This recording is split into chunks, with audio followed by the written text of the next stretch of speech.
YouTube channel में हमारे सभी दर्शकों का हार्दिक स्वागत है, अभिनंदन है।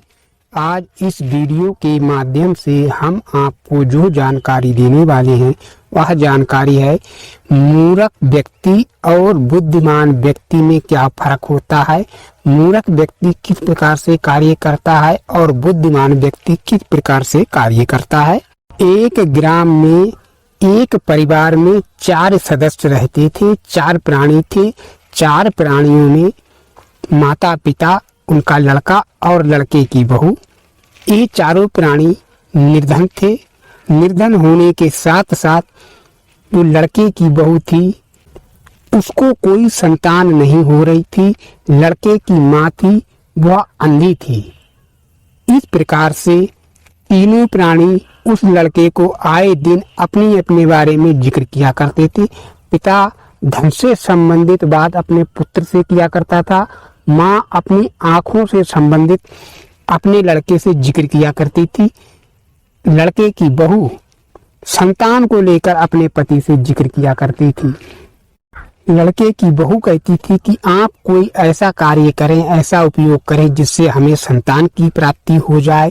लड़के की माँ कहती थी बेटा कोई ऐसा काम करो जिससे कुछ पैसे हो जाएं और हम अपनी आंखों का इलाज करा सकें।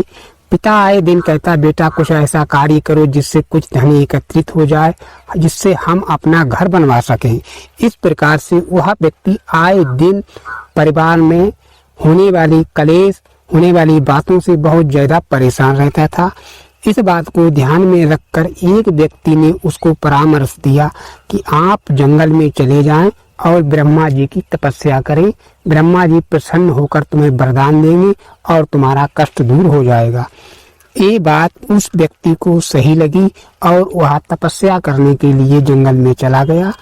तपस्या करने के कुछ दिन बाद जब ब्रह्मा जी उससे प्रसन्न हुए, प्रसन्न होने के बाद उसके समक्ष प्रकट हुए और उस व्यक्ति से बोले कि आप एक वरदान मन चाहा हमसे मांग लो। लेकिन उस व्यक्ति की 3 समस्याएं थी और यहाँ पर ब्रह्मा जी उस व्यक्ति को केवल एक वरदान देने के लिए कह रहे थे। तब उसने कहा कि हमें 3 वरदान चाहिए। तब ब्रह्मा जी बोले वत्स, एक बार तपस्या करने पर एक ही वरदान की प्राप्ति होती है, 3 वरदानों की नहीं। ये बात सुनने के बाद वह बोला कि आप यहीं रुकिए, पहले मैं अपने घर जाकर अपने घर वालों से परामर्श कर लूं कि हमें कौन सा वरदान मांगना चाहिए। ब्रह्मा जी बोले ठीक है, आप जाइए अपने घर वालों से पूछ के उसके बाद हमारे पास आइए। इसके बाद वह व्यक्ति अपने घर गया। घर जाने पर उसने सर्वप्रथम अपनी पत्नी से पूछा कि मैंने तपस्या की है, ब्रह्मा जी प्रसन्न हुए हैं और उन्होंने वरदान मांगने के लिए कहा। तब उस लड़के की पत्नी बोली आप कुछ भी मत मांगना, हमारे लिए संतान प्राप्ति का आशीर्वाद मांग लेना। उसने कहा ठीक है। उसके बाद वह अपनी माँ से मिला तो उसकी माँ ने कहा देखिए बेटा, आंखों के बगैर मैं संसार में कुछ भी नहीं देख पा रही हूँ, आप हमारे लिए आंखें मांग लेना और कुछ नहीं। उसके बाद उस लड़के का पिता मिला। पिता से उसने कहा कि मैंने ब्रह्मा जी की तपस्या की है, ब्रह्मा जी प्रसन्न हुए हैं और उन्होंने एक वरदान मांगने के लिए कहा। तब लड़के के पिताजी बोले कि देखिए बेटा, धन के बगैर अपने यहाँ बहुत सारी प्रॉब्लम आ रही है, आप ब्रह्मा जी से धन संबंधित कोई एक वरदान मांग लेना। इस बात को सुनने के बाद वह चल दिया और रास्ते में अपने परिवार को गाली देते हुए जा रहा था कि ब्रह्मा जी एक वरदान देंगे और घर के सदस्य अपने अपनी बात को लेकर वरदान मांगने को कह रहे हैं। रास्ते में उसे एक समझदार व्यक्ति मिला। उसने उस व्यक्ति से पूछा भाई आप क्यों परेशान हैं और क्यों अपने परिवार वालों को गाली देते हुए जा रहे हैं। तब वह व्यक्ति कहने लगा कि मैंने तपस्या की है ब्रह्मा जी की और उन्होंने एक वरदान देने के लिए कहा है, लेकिन मेरे घर के सदस्य मेरी पत्नी पुत्र प्राप्ति का वरदान मांगने के लिए कह रही है, मेरी माँ अपनी आंखों के लिए वरदान मांगने के लिए कह रही है और मेरे पिताजी धन संबंधित वरदान मांगने के लिए कह रहे हैं। तो वह व्यक्ति मुस्कुराते हुए बोला कि यदि एक ही वरदान में आपको सारी चीजें मिल जाएं तो आप हमें 100 रुपए देंगे? उस व्यक्ति ने कहा हम आपको 100 रुपए दे देंगे। तो उसने कहा ठीक है, लेकिन आज की डेट में 100 रुपए का कोई मूल्य नहीं है। ये कहानी जिस समय की है उस समय 100 रुपए का बहुत ज्यादा मूल्य था।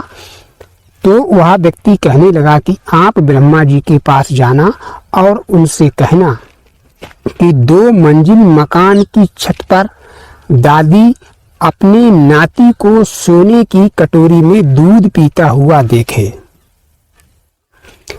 इसमें तीनों चीजें एकत्रित हो जाती हैं, जैसे कि जब 2 मंजिल मकान और सोने की कटोरी होगी तो वह व्यक्ति धनवान ही होगा।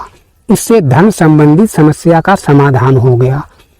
अब इसके बाद बात आती है उसकी पत्नी की, जिसको संतान नहीं हो रही थी।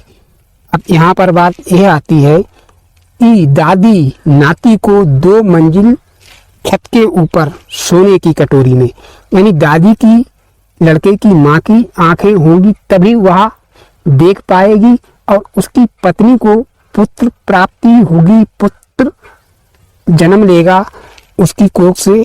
उसके बाद ही दादी अपने नाती को देख पाएगी। तो एक ही वरदान में पिता की गरीबी दूर, माँ की आंखें ठीक और पत्नी को पुत्र की प्राप्ति।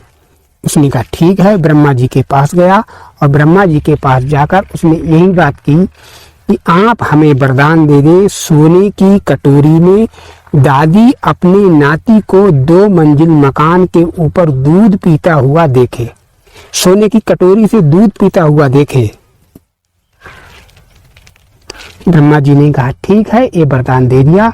और उसके बाद ब्रह्मा जी अंतर्ध्यान हो गए। वह व्यक्ति अपने घर पर आया और घर आने के बाद कुछ समय के पास ब्रह्मा जी के वरदान के द्वारा उसकी पत्नी को पुत्र की प्राप्ति हुई, धन संबंधित समस्या समाप्त हुई और उसकी माँ की आंखें सही हो गई।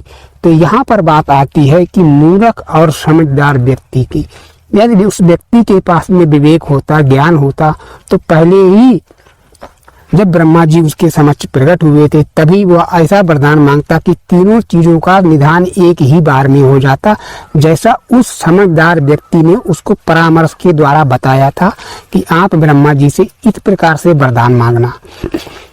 ये कहानी हमें इस बात की सीख देती है, हमें जो भी कार्य करना चाहिए बहुत जल्दी से नहीं, उत्साहित होकर नहीं, ठंडे दिमाग और आहिस्ता से करना चाहिए, लेकिन पहले उस पर विचार करके उसके बाद ही कार्य को करें। यदि कोई कार्य हमारी समझ में नहीं आ रहा है, कार्य का मतलब है जीवन से संबंधित बहुत से ऐसे कार्य हैं जो कार्य